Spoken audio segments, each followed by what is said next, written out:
Starters, Thursday's game. What's the call? It's my intent now, after a couple good days of practice, to let the other guys play, let the backups play, so we can solidify those roles. Very important. I think we have our starters. In general, we feel pretty good about who they are. Now we need to find the key backups and who they are, make sure they get the ample reps to make the football team and show what they can do on the field. Coach, can we get an update on Philip Thomas? You said he was going to get an MRI, but he was out there today. Yeah, he's going to go to the same doctor that did his surgery and get it checked out from him and get another opinion from him, see what's going on with it. He's got something down there, and he feels some soreness, and we're just going through all the avenues to make sure that he gets checked out the right way.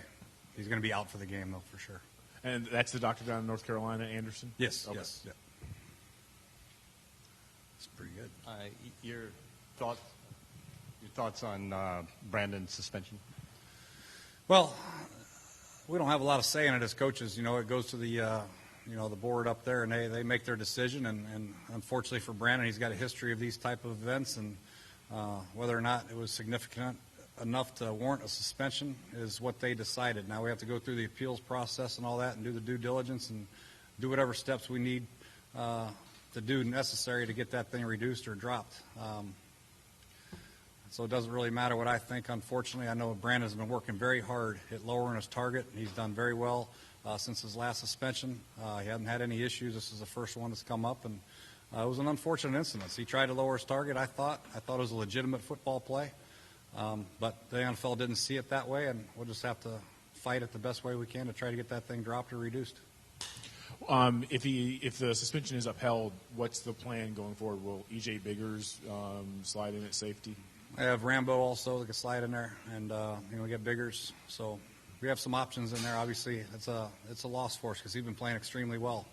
But we have to step up, and Rambo probably right now would be the first option. Jay, it's first-time head coach. How hard is it to make some of these cuts this weekend? It's hard. I'm a sensitive guy, and I've been cut before, and I hate it. We had to do a couple more today, and guys that I know very well. So it's just part of the business, though, and they understand that.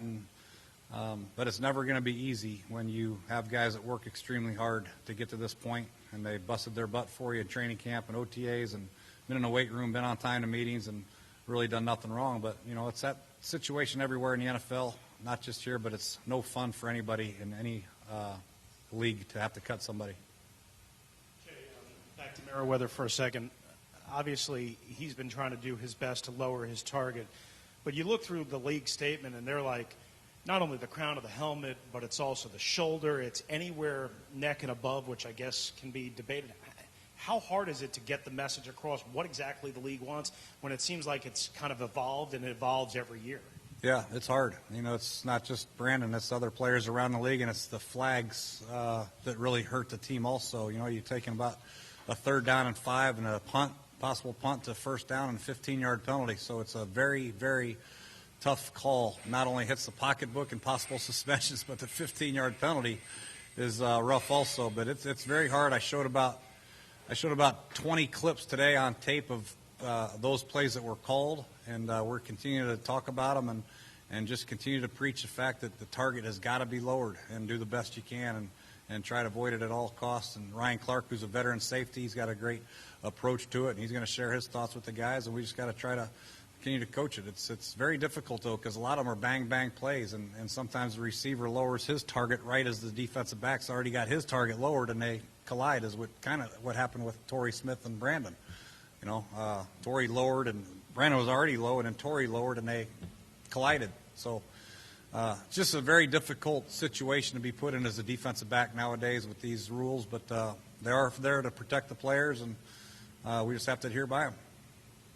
Tracy. Some veterans and some young guys who it appears their path to the roster is through special teams. Do you talk to them differently because of their ages, and how do you encourage guys to understand that could be a route to making the team, and then later some things after From that? day one, we've encouraged that, and we've stressed the importance of special teams. And since Coach Kotwiek has got here, he's made it clear, and then I've backed him and made it clear that if it's close in a position battle, we're keeping the better special team player, and that's just a fact. So It is a very important part of our team right now. It obviously was an Achilles. It was a problem last year, and we're trying to rectify that. You don't rectify that by keeping guys who are not very good on special teams. You got to keep guys that are special teams players, and we've got a few that are really battling. They're really close in the position battles, but they're doing very well on special teams. It really, really helps their chances. Shoulder, any update on that? Yeah, it was his hamstring. His shoulder's fine. Yeah, his shoulder's fine. His hamstring was a little sore yesterday, but it looks like he's going to go Thursday.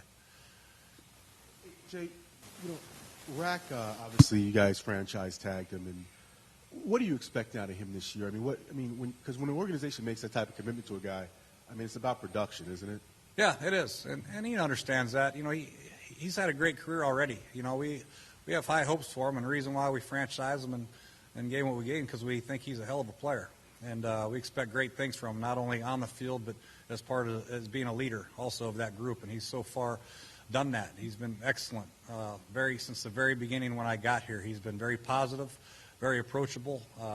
Been to all the meetings and very excited to come to work and practice and get better. And Coach Baker's helping him out a lot, and I think this is going to be a good year for him as long as he continues to work, which he is. And we're happy with what he's doing so far and really excited about the possibilities that we have with him and Kerrigan on the outside being a little bit more physical, a little bit more aggressive. Obviously Trent Murphy and some of the other guys with Hatcher. We feel good about where our pass rush is right now. Coach, what are you planning to do at fullback on Thursday? Not use one. Don't tell anybody. We have enough formations. We can motion our tight ends back and use them as a fullback type blocker. But yes, this will be mainly a one back set type deal. Young running backs on this team, and it seems like there's a lot of depth there. So what are some of the challenges some of the younger guys have, I guess, in battling against Alfred Morrison and Darrell Young and Roy Halou? Yeah, Alfred and Darrell are pretty much locks, and Roy Halou's done some good things. After that, we got a log jam, and you don't like log jams because for a back it's hard to get them all the ample carries and the touches out of the backfield, the catches to prove their worth. They have to do it out here. Some of them have missed some time, which has hurt their chances. Some of them have missed protections, which have hurt their chances, and we just got to try to do the best we can Thursday night to try to get some guys in question, some touches, and see what they can do. Make sure the ball security is on point, see if they can play through some injuries, see how durable they are, obviously, and see what they can do in protection and out of the backfield. It's going to be hard. A lot of it's going to come down to the total picture as far as what they've done since OTAs and training camp and the other preseason games. But that right there is probably that's one of the tougher positions because we have so many, like you said.